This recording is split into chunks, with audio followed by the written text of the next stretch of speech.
Salam sejahtera bersama saya Sharon Raymond dalam Berita Pagi Sabah edisi Rabu 3 Jun 2020. Sabah mencatat satu kes baharu positif COVID-19 di Kota Klias Beaufort semalam menjadikan jumlah kumulatif meningkat kepada 348 kes.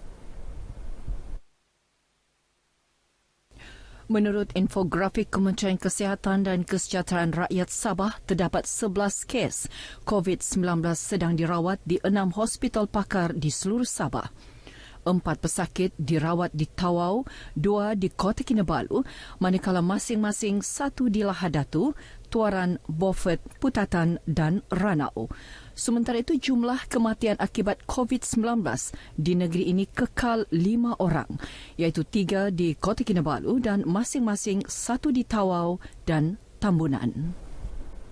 Kerajaan Negeri Sabah memutuskan membenarkan perjalanan masuk penjawat awam, pekerja sektor swasta dan warga negara Malaysia termasuk rakyat Sabah yang berada di Semenanjung Malaysia, Sarawak dan Labuan ke Sabah. Perkara itu dinyatakan Ketua Menteri Sabah Datuk Seri Panglima Muhammad Shafie Apdal dalam satu kenyataan semalam.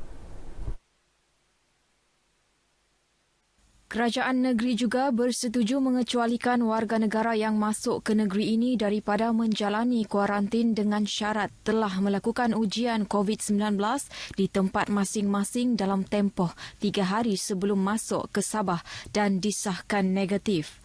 Selain itu, surat pengesahan daripada Kementerian Kesihatan hendaklah dikemukakan setibanya di Sabah bagi warga negara bukan penduduk Sabah dan bukan warga negara diwajibkan mengemukakan pas kerja dan pas-pas lain yang masih sah setibanya di Sabah.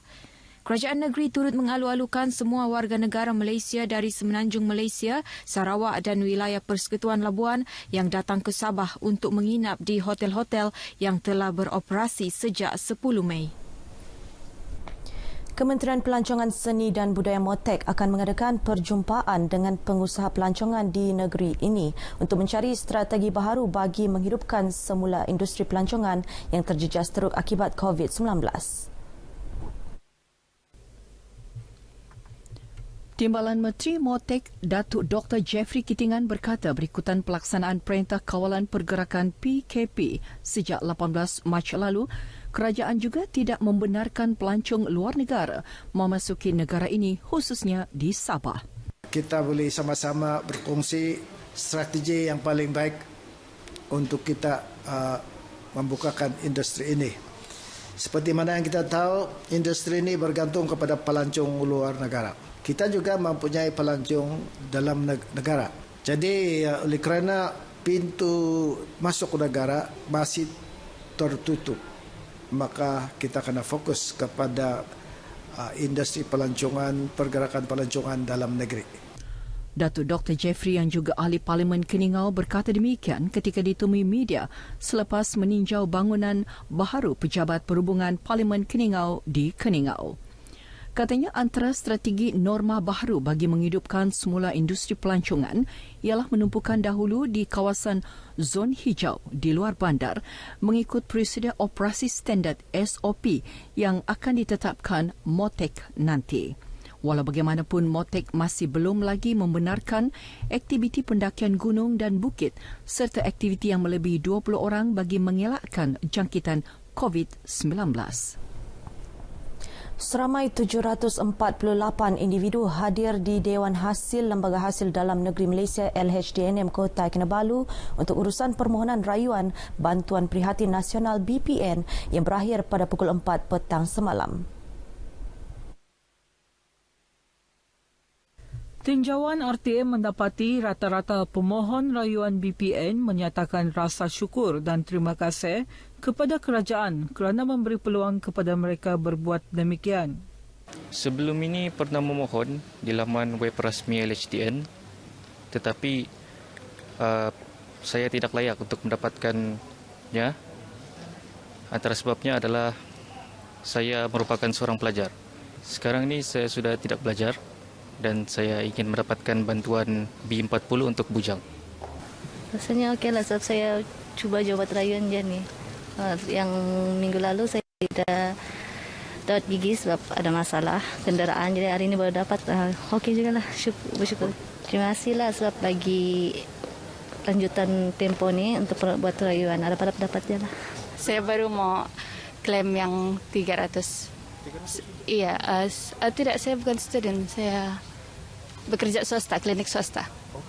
Iya, saya sudah bekerja 6 bulan. Saya bujang. Sebelum ini, LHDNM dalam satu kenyataan pada 10 Mei lalu memaklumkan pelanjutan berkenaan bertujuan memastikan golongan yang benar-benar layak tidak tercicir daripada menerima bantuan tersebut, terutama penduduk di luar bandar Sabah. Pengarah LHDNM Sabah, Datuk Hajam Laja Alam, turut hadir membuat tinjauan di kaunter berkenaan. Pusat memandu antara premis yang dibenarkan beroperasi semula dalam tempoh Perintah Kawalan Pergerakan PKP dan PKP bersyarat PKPB. Tinjauan RTM di Pusat Memandu IMW Petatan dapati pusat berkenaan beroperasi berlandaskan prosedur operasi standard SOP yang ditetapkan Majlis Keselamatan Negara MKN dan Jabatan Pengangkutan Jalan JPJ. Pusat memandu ini juga mengehadkan jumlah pelajar hanya 19 pada satu masa berbanding 50 pelajar sebelum PKP dan PKPB dilaksanakan. Selain isu berhubung pematuhan SOP PKP dan PKPB, mereka yang ditemui juga berpendapat isu pemandu mabuk sehingga menyebabkan kematian boleh dicegah sekiranya masyarakat menanam sikap lebih bertanggungjawab. Kami akan ikut SOP yang telah ditetapkan oleh MKN dan juga JPJ. Seperti hand sanitizer semua, cek suhu, and then bila customer masuk pun kami akan limitkan orang lah. So far tiada masalah lah. Kita masih lagi ikut tu dia punya rules lah. Ini semua ni PPE semua ni macam biasa sajalah. Saya setiap kali saya akan bagi tahu student saya, kamu jangan sekali-sekali memandu bila kamu mabuk. Sebelum kelas tu kami kena SMS dulu pakai mask dan pastikan tidak demam kalau datang. Jangan minum semasa memandu. Kalau mau minum tu boleh tapi suruh orang lain yang memandu. Kami kena bagi satu apps untuk scan sebelum masuk, kena pakai sanitizer, mask, kena kesihatan kena utamakan, paling utamalah diutamakan. Iktibar dia kalau boleh tu arak dah tidak perlu memandu dalam keadaan mabuk lah. Kesemua mereka yang ditemui juga memberitahu rasa selamat untuk hadir ke kelas memandu berkenaan dengan langkah-langkah keselamatan yang dipatuhi pusat ini. Sesi pembelajaran secara teori di Institut Latihan Perindustrian Kota Kinabalu ILPKK diteruskan secara dalam talian sepanjang tempoh Perintah Kawalan Pergerakan Bersyarat PKPB. Pembelajaran dilaksana menggunakan Google Classroom dan Zoom selain aplikasi WhatsApp. Timbalan Pengarah ILPKK Joy Erickson berkata pembelajaran secara dalam talian diteruskan bagi memastikan pelajar tidak ketinggalan meskipun dalam tempoh PKPB. Untuk mengadaptasi perubahan dari segi proses PNP itulah untuk memastikan yang pelajar-pelajar Institut Latihan Perindustrian Kota Kinabalu dapat meneruskan latihan dan juga walaupun berada dalam tempoh PKP dan PKPB inilah. Beliau berkata demikian kepada pemberita RTM di ILPKK Sepanggar, Kota Kinabalu. Lebih 600 pelajar dan 103 peserta kursus jangka pendek ILPKK terlibat dalam sesi pembelajaran secara dalam talian di kediaman masing-masing. ILPKK menawarkan kursus kekompetenan elektrikal dan persijilan Suruhanjaya Tenaga.